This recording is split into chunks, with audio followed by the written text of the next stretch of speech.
Hello மக்களே, இப்போ நம்ம என்ன ஸ்ப்ரே பண்ணிகிட்ருக்கோன்னா தேர்மோர் கடைசல். இது எதுக்கு யூஸ் ஆகுதுன்னு பார்த்தீங்கன்னா, நம்ம கதிர் டைமில் சில கதிர்கள் வந்து பார்த்திங்கன்னா வரும், சில கதிர்கள் வந்து வராமல் இருக்கும்.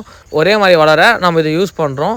இது எப்படி ரெடி பண்ணுறதுன்னு பார்த்தீங்கன்னா, இப்போது நம்ம என்ன ரேஷியோ எடுத்துருக்கோன்னா ஒரு 10 தேங்காய் எடுத்துருக்கோம். அந்த 10 தேங்காயில் எடுத்து அதை உடச்சி அதுலேருந்து பார்த்திங்கன்னா தேங்காய் பால் எடுத்து தனியாக வச்சுருக்கோம். அது கூடவே வந்து பார்த்திங்கன்னா பாலை வாங்கி தயிராக்கி, தயிரை வந்து மோராக்கி, அதுவும் இதுவும் ஈக்குவல் ரேஷியோவில் ஊற்றி ஒரு 7 நாள் ஊற வச்சதுக்கப்புறமா ஒரு புளிக்கும் தன்மையும் வரும். அதுக்கப்புறம் வந்து பார்த்தீங்கன்னா நம்ம இது எடுத்து 1 லிட்டருக்கு வந்து பார்த்திங்கன்னா 10 லிட்டர் தண்ணி கலந்து இது மாதிரி ஸ்ப்ரே பண்ணோம்னா, வராத இடத்துல பார்த்திங்கன்னா இதெல்லாம் வந்து பார்த்திங்கன்னா அப்படியே களைச்சிட்டு சீக்கிரமாக வரும்.